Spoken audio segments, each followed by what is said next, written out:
welcome to the Album Man, and today I'm going to be continuing my Guns N' Roses discography. So I'm going to be doing a review of Use Your Illusion 1 by Guns N' Roses. So, now before we actually get into talking about the album, let's talk about what happened to the band between Lies and this album. So, in 1990, they hired Dizzy Reed to play keyboards, just adding to it. And on July 11th, 1990, the drummer Steven Adler was fired because they were recording Civil War. And he was apparently unable to perform well due to his excess abuse of cocaine and heroin. And this actually caused the band to do about 30 takes of Civil War. So he was replaced by Matt Sorum, who had briefly toured with the Cult. That's really his other claim to fame. So, the last thing they did was fire their manager, Alan Niven, replacing him with Doug Goldstein in May 1991.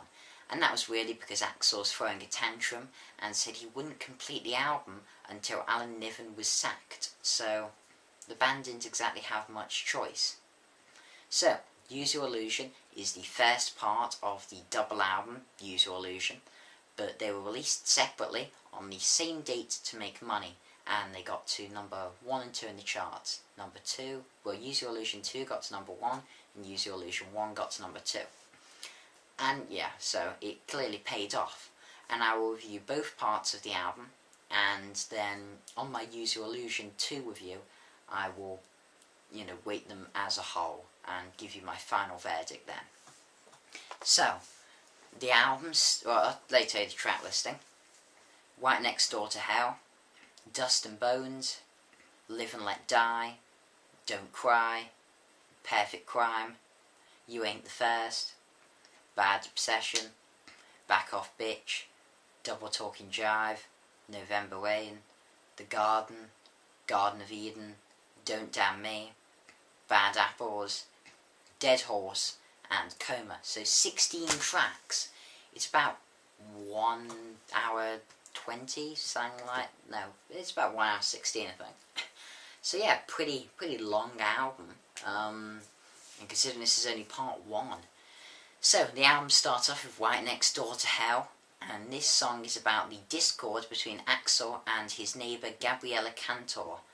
And Cantor had Axl arrested and sued after claiming that he hit her with a wine bottle. Now, of course, Axl has always denied these charges and claimed that she was just a fanatical fan. So, who quite knows what happened, but Axl isn't exactly the most reliable person in the world.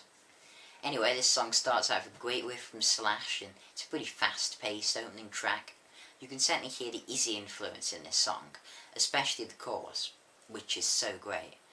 It's a really great song to open with, and it just shows how all the band members were on top form for this album, especially Axl's voice, which I've always thought was better on the Use Your Illusions than any other time period so far in Guns N' Roses history.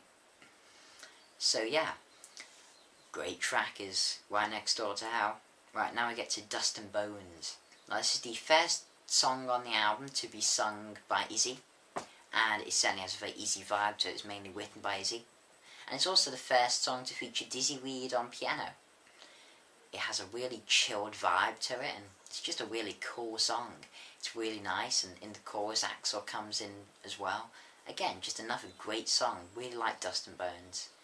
Then we get to Live and Let Die, which is a cover of the Paul McCartney and Wings song.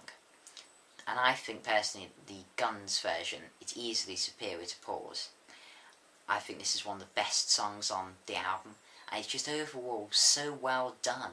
They managed to craft it into a classic Guns song, and Axl's voice just suits it so well. Really does. Yeah, another great song. Then we get to Don't Cry, and this is the original Don't Cry, as there are 2 versions of Don't Cry on Use Your Illusion.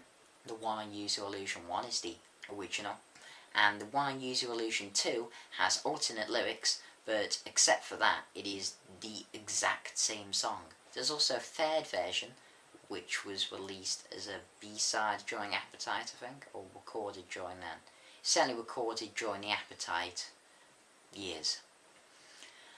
And, I mean, yeah, also Shannon Hoon appears on backing vocals, and it starts slowly with some nice guitar work behind Axl and Shannon's vocals. I mean, the vocals are wonderful in this song, and it's just such a tranquil song. It makes you think, after 2 verses and a chorus, that it's just going to be an all-out ballad.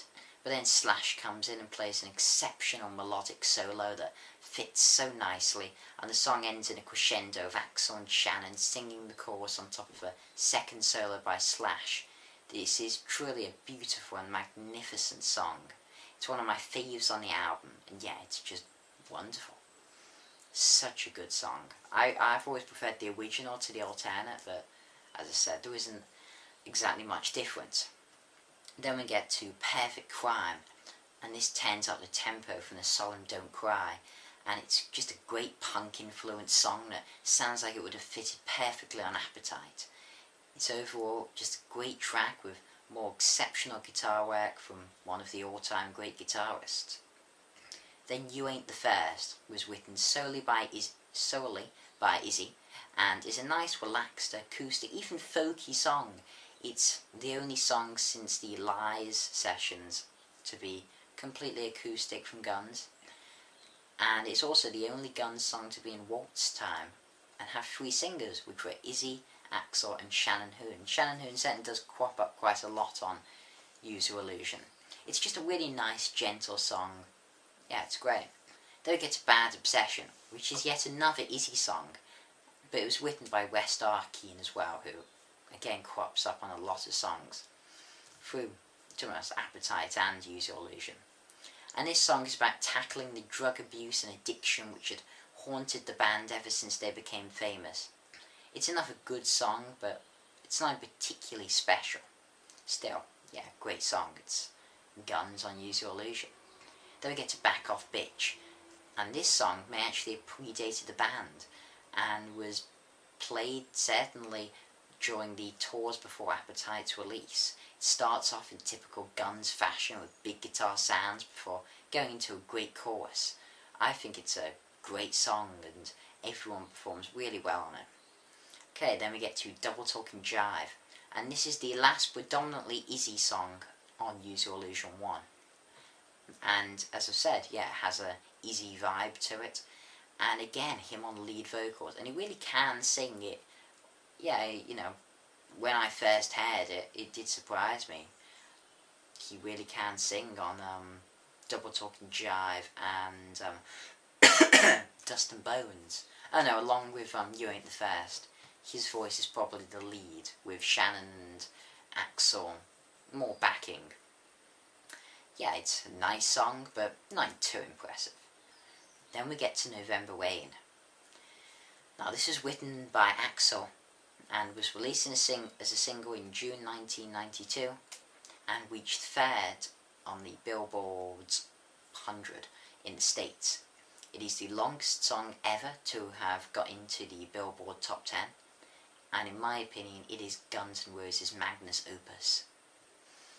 I think it is the 3rd greatest song of all time, behind Led Zeppelin's Stairway to Heaven at number 1 and Don McLean's American Pie at number 2. It starts out with Axl playing the piano with a full orchestra behind him. It's just beautiful, mesmerising, haunting. That's just what the intro does for me, and it really does just make you stop and listen. His vocals then come in, and I personally think it's the single best recorded vocal performance of Axl Rose. The song has probably the greatest piano melody ever written outside of classical music, of course. And it just takes you to a different plane of space-time where everything has an unnatural tranquility. And then it transcends into 2 of the greatest guitar solos ever written. I mean, the excellence of these solos is really just how Slash manages to channel emotion through the guitar. It's like the guitar is an extension of himself, and him and the guitar are one and the same entity. They carry more melody than any other solo, to be honest, I've ever heard, and blow me away every time I listen to them. It is one of the greatest songs of all time, as I've said, and everyone who isn't moved by this song lacks an appreciation for beauty. Even if you hate guns, you have to accept that this song is art. So as you can see, I love it. Yeah. Okay, so moving on, we get to The Garden. And this was written before Appetite by Axel and West Archean. The song also features Shannon Hoon and Alice Cooper on guest vocals. Sadly isn't as good as the song that precedes it, but there are only 2 songs in the history of music are. And it's a heavy song, but it really is just typical GNR and would have belonged to Appetite easily. Great track. Then we get to the short, sharp Garden of Eden. A very fast-paced track, I mean, to the extent you actually can't make out what Axel is singing most of the time. Well, set in the verse. But I really like it. Great vibe and riff from Slash. Solo great as well, really good song. Then I get to Don't Damn Me, which is the only track from the album that has actually never been played live. I don't know why, I mean, it's a classic GNR sound, and again, another really good song.